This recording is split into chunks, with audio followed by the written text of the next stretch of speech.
dias from Greenway Parks. This is the Rorschach Argentina update from the 24th of April, 2025. A quick summary of what's going down in Argentina. We can't start the episode with the topic that's not the death of Pope Francis.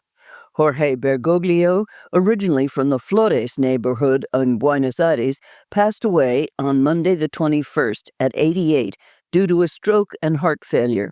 He made history as the first Latin American, the first Jesuit, and the first non-European to become pope.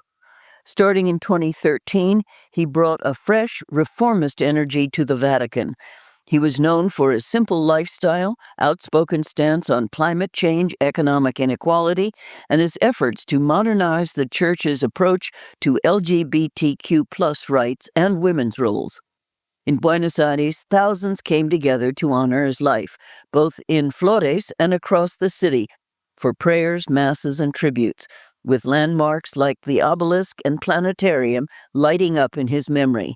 Fans from the Pope's beloved football club San Lorenzo held their own memorials, and the government declared a week of national mourning. On Wednesday the 23rd, President Milei traveled to Vatican City to pay his respects at Pope Francis's funeral. Milei offered his condolences even though he and Francis had a rocky past. In the past, Milei criticized the Pope quite harshly, but more recently, he tried to patch things up and even invited Francis to return to Argentina. Argentina is also mourning the loss of Hugo El Loco Gatti, an iconic figure in Argentine football who passed away at 80 after a long hospital stay following surgery. Famous for his daring and unconventional approach to goalkeeping, Gatti played for both River Plate and Boca Juniors, as well as representing Argentina internationally. Meanwhile, in economics, Argentina experienced its first week without strict currency controls, the cepo, and while the dollar's value bounced between set limits, major turmoil didn't erupt. Markets showed initial optimism, but uncertainty remains about how sustainable the new rules will be. Investors like J.P. Morgan showed growing confidence, but local business leaders expressed concern about higher costs for imports and unstable prices. Inflation remains high, and while some companies raised prices, supermarkets pushed back, unwilling to accept sharp hikes as consumers' spending power has already fallen. The government is keeping a close eye on food costs, but disagreements continue among businesses and officials about the real impact of these policy changes on prices and the broader economy. Speaking of prices, the government is getting ready to update how it measures inflation. The National Statistics Agency, INDEC, is set to roll out a revised consumer price index based on more recent spending data. This new approach will reflect changes in what people actually buy today, like streaming services and modern urban transport, and give more importance to categories such as housing, transportation, and communication, while dialing back the weight of food and health. Officials say the goal is to track inflation more accurately, but critics want more transparency around the process. The final approval from the Economy Ministry is still pending, and an informational campaign will roll out to help the public understand what's changing. In terms of imports, the month of March ended with a modest trade surplus of $223 million, a steep drop from over $2,000 million a year ago. Imports jumped nearly 40% as businesses brought in more goods, especially vehicles, machinery, and consumer products, while exports slipped by 2.5%, mainly due to weaker sales of agricultural goods and energy. On that note, Argentina's beef exports shrank sharply in the first quarter of 2025 compared to last year, with shipments down 28% in volume and nearly 8% in earnings.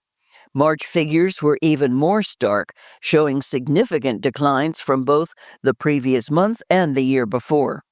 China continued to be the main buyer, taking over 2/3 of Argentina's beef shipments, but even strong demand there couldn't offset falling global prices and a less favorable exchange rate at home. Mercosur, the South American trade alliance that Argentina is part of, decided to temporarily let each member add 50 products to a special list allowing those imports from outside the bloc to bypass the group's usual external tariff, a move designed to help members adapt to escalating global trade tensions. There's also some tension around the proposed anti-corruption law, known as the Ficha Limpia bill, which is gaining momentum in the Senate after 2 Peronist senators pledged support, making it more likely to pass. The bill would keep anyone with a corruption conviction, confirmed by 2 courts, from running for public office, which would affect former President Cristina Kirchner. Even though her conviction is still under review by the Supreme Court, she is openly criticizing the process, calling it a form of persecution. If the law passes, or if the Supreme Court upholds her sentence, Kirchner could lose her right to be a candidate in upcoming elections. On that note about convictions, Germán Kiczka, the former Misiones lawmaker, and his brother Sebastián received lengthy prison sentences, 14 and 12 years respectively, after being convicted of possessing and distributing child sexual abuse material. Prosecutors showed that both men were involved in an international online network and that Germán also facilitated access to illegal content, while Sebastián faced an additional conviction for sexual assault. The case drew wide attention, in part because the abuse involved very young children and because Germán had ties to the Libertarian Party, Activar. Now, a fun fact. A new survey by the consultancy firm Voices showed that nearly a third of adults in Argentina have tattoos, especially women under 50, who are leading the trend. What used to be seen as a sign of being an outsider is now a mainstream way for people to express themselves, celebrate loved ones, or simply enjoy the art. Most people get their first tattoo at around 24 years old, and hardly anyone thinks tattoos will make others judge them negatively. Another study by the World Population Review revealed that Argentina finds itself labeled as Latin America's most hated nation, sitting at number 24 on a global list topped by China, followed by the United States and Russia. Only Mexico joins Argentina from the region, ranking a bit lower. The factors fueling Argentina's negative reputation include football rivalries, political drama, and a sense of cultural superiority.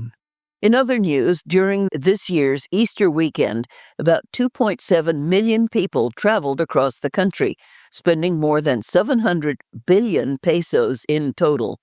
Even though that's a big boost for the economy, it's actually 16% fewer travelers compared to last year, mainly because in 2024, the holiday was longer, thanks to a rare overlap with another national holiday. If you're already missing a long weekend, there's good news. We have not 1, but 2 public holidays next week. The 1st of May marks International Workers' Day, which recognizes the contributions of workers to society and advocates for their rights, with almost everyone enjoying a day off work and unions often organizing rallies or events. Expect shopping malls and most stores to be closed. But because the 1st of May falls on a Thursday, this year, the government threw in an extra non-working day on Friday, the 2nd of May, for tourism purposes, turning it into a 4-day weekend for many. It's not a mandatory holiday, though, so it's up to your boss whether you get that Friday off. If you're looking for something to do over the long weekend, Netflix is premiering El Eternauta on the 30th of April. The series reimagines the iconic Argentine comic by Héctor Germán Osterheld, and Francisco Solano Lopez.